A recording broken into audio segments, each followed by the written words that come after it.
Le milliardaire américain Elon Musk vient de confirmer qu'il licencie 7500 employés de Twitter, quelques jours après avoir acheté le site de microblogging américain pour 44 milliards de dollars. Pourquoi ces licenciements massifs? Twitter est-il au bord de la faillite ou est-ce le style de leadership d'Elon? L'entreprise va-t-elle s'effondrer après avoir licencié un si grand nombre d'employés ou est-ce le début de grandes choses pour le site? Rejoignez-moi aujourd'hui dans cette vidéo où nous allons explorer comment Elon va bientôt licencier 7500 employés supplémentaires de Twitter. Elon Musk est de retour à la une des journaux avec un nouveau licenciement massif. Le milliardaire controversé de 51 ans, à ces derniers jours, fait la une de la plupart des médias avec ses réformes folles et révolutionnaires de la plateforme de microblogging Twitter. En fait, des annonceurs aux titulaires de comptes, en passant par les organismes de réglementation gouvernementaux, les 2 derniers mois ont été déterminants. Le 28 octobre de l'année dernière, quelques instants seulement après avoir conclu leur rachat de Twitter pour 44 milliards de dollars, Elon Musk a retroussé ses manches pour entamer les réformes massives dont il parlait depuis longtemps. Le milliardaire veut transformer la plateforme en une place publique numérique mondiale à la pointe de la technologie. Il l'a révélé en juin 2022, lors de sa toute première réunion avec les employés de Twitter, depuis qu'il a annoncé son intention de racheter la plateforme.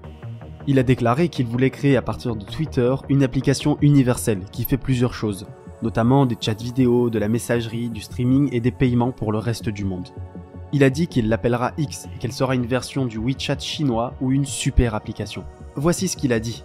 Pensez-y comme à WeChat en Chine qui est génial maintenant, mais il n'y a pas d'équivalent de WeChat en dehors de la Chine, a-t-il ajouté. Il y a une réelle opportunité de créer cela. À plusieurs reprises également, Elon Musk a souligné que Twitter, sous sa direction, sera une zone de libre expression. Particulièrement intéressant est son projet de défaire ce que l'ancienne direction de Twitter avait fait, c'est-à-dire débloquer le compte de personnes qui avaient été suspendues de Twitter. Nous n'en parlons plus comme quelque chose à faire dans le futur. Cela s'est déjà produit. Un certain nombre de comptes bannis, qui avaient inclus ceux des sceptiques du Covid-19, des négateurs des résultats des élections comme l'ancien président des États-Unis Donald Trump, et la personnalité internet Andrew Tate avaient vu leur compte rétabli. En fait, ce geste radical, le patron de Twitter l'a fait immédiatement après avoir pris la tête du site de microblogging. Il a promis qu'il apporterait également des changements insensés à Twitter, comme l'introduction d'un bouton d'édition et l'ouverture des algorithmes de Twitter. Mais dire que les 7500 employés de Twitter ont été pris par surprise par l'annonce du nouveau patron d'une réduction massive des effectifs serait un mensonge.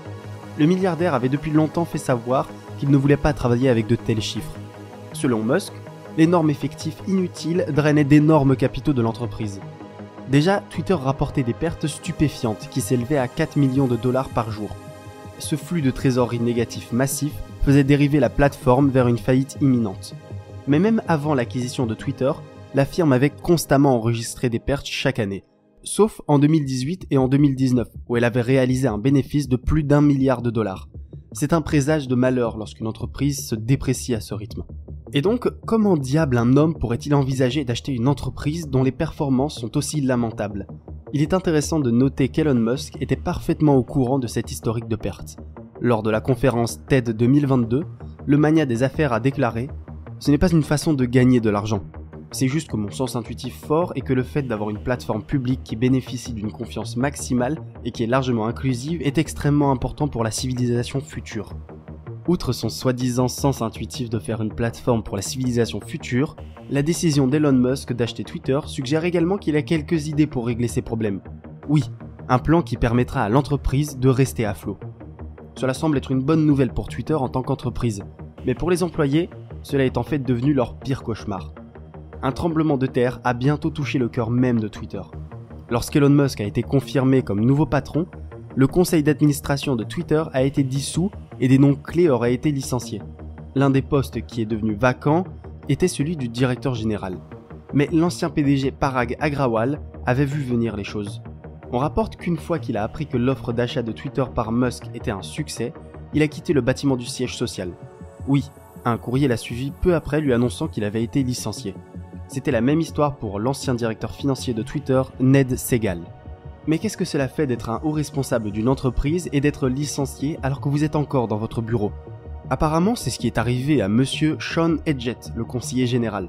On rapporte qu'il se trouvait encore dans le bâtiment du siège lorsque son sort a été décidé et qu'il a été escorté hors du siège de Twitter. Avec ce licenciement sans cérémonie des hauts dirigeants de Twitter, Elon Musk n'avait fait que donner le ton de ce qui allait suivre. Le soir même de ces événements dramatiques, Twitter avait organisé une fête d'Halloween baptisée Trick or Tweet pour les employés de l'entreprise et leurs familles. Mais l'ambiance dans cette soi-disant fête était folle. Certains employés vêtus de costumes jubilatoires essayaient de maintenir un air de fête, mais c'était impossible. D'autres, paraît-il, pleuraient et s'embrassaient. C'était compréhensible, car ce qui allait suivre peu après n'était pas bon.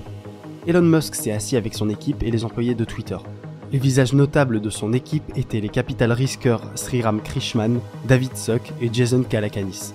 L'avocat personnel d'Elon Musk, Alex Spiro, était également présent, ainsi qu'une équipe d'ingénieurs et d'autres personnes de Tesla, Neuralink et la start-up de tunnelier de l'autre milliardaire, la société Boring. Préparez-vous à des licenciements massifs. Tel était le message essentiel de l'équipe d'Elon Musk. Cette mesure devait être exécutée immédiatement et de toute urgence, et le délai était fixé avant le 1er novembre 2022.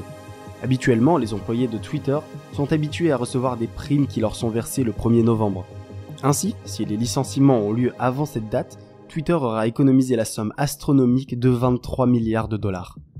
Avec ces perspectives en tête, le nouveau PDG de Twitter a ordonné au département des ressources humaines de dresser une liste des employés en fonction de leur rendement, du plus performant au moins performant. Ce n'était pas une mission facile, car cela signifiait que ceux dont les performances étaient lamentables seraient licenciés. Mais le cadre a averti son nouveau patron que les licenciements de la main-d'œuvre avant le 1er novembre entraîneraient de nombreuses poursuites judiciaires. Mais Elon Musk a balayé l'avertissement en disant qu'il était habitué à aller devant les tribunaux et à payer des pénalités. Cependant, il a ensuite changé d'avis. Il le devait, les pénalités seraient sans doute lourdes. A-t-il tant à perdre devant les tribunaux ? Outre l'énorme facture de 44 milliards de dollars pour l'achat d'une plateforme qui fait à peine des bénéfices, les actions de Tesla n'ont cessé de diminuer depuis que Musk a annoncé son accord sur Twitter. En fait, au 24 décembre, les actions de la société de fabrication de véhicules électriques avaient chuté de 45%. Il n'était donc que sage de sa part de changer d'avis à temps. Les licenciements ont été arrêtés et il s'est également engagé à payer tous leurs bonus. Mais 2 jours plus tard, le 3 novembre, les licenciements ont repris. Un mémo interne étiqueté a été publié pour informer les employés que la plateforme allait réduire ses effectifs mondiaux. Voici comment il se lit. Dans un effort pour placer Twitter sur une voie malsaine, nous allons passer par le processus difficile de réduction de notre effectif mondial vendredi. Nous reconnaissons que cela aura un impact sur un certain nombre de personnes qui ont apporté une contribution précieuse à Twitter. Mais cette action est malheureusement nécessaire pour assurer le succès de l'entreprise à l'avenir. Le mémo n'a pas donné d'indice sur le nombre de travailleurs que la société licenciait, laissant l'anxiété de nombreux pics à son comble. Des dizaines d'employés auraient été suspendus à l'extérieur du bureau principal, tout en vérifiant fréquemment leurs emails. Finalement, c'est arrivé.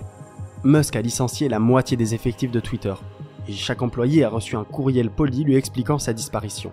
Peu après, on découvre qu'ils avaient été déconnectés du portail du personnel de l'entreprise, ce qui signifie que leur sort était scellé. Mais il y en a qui ont survécu à la hache. Ce groupe a reçu des emails distincts de leurs adresses professionnelles, les informant de la date à laquelle ils devaient se présenter au travail. Voici comment la partie de l'email telle qu'elle a été vue par The Verge. Nous vous remercions de votre patience pendant cette transition et de votre engagement dans le travail important que vous faites chez Twitter. Nous vous envoyons cet email pour confirmer que votre emploi n'est pas affecté par la réduction des effectifs d'aujourd'hui. Veuillez noter, les bureaux réouvriront le lundi 7 novembre. Bien qu'ils aient survécu à la hache, beaucoup de ces employés ont encore beaucoup de soucis à se faire. Tout d'abord, la poussière n'est pas encore retombée au siège de Twitter. Qui sait si le PDG controversé ne prépare pas un autre licenciement ? Ce n'est pas tout ce qui les rend perplexes. La moitié des effectifs de Twitter étaient relevés de ses fonctions. Cela signifie évidemment que l'équipe restante doit redoubler d'efforts pour combler ces lacunes. Et avec Elon Musk qui a promis de planter des tentes au siège social, la pression peut être insupportable. En fait, l'autre jour, il a été rapporté que M. Musk obligeait les employés restants à dormir sur place tout en travaillant pour respecter ses délais les plus stricts. Selon les rapports, une chambre à coucher de fortune avait été préparée à son siège de Market Street.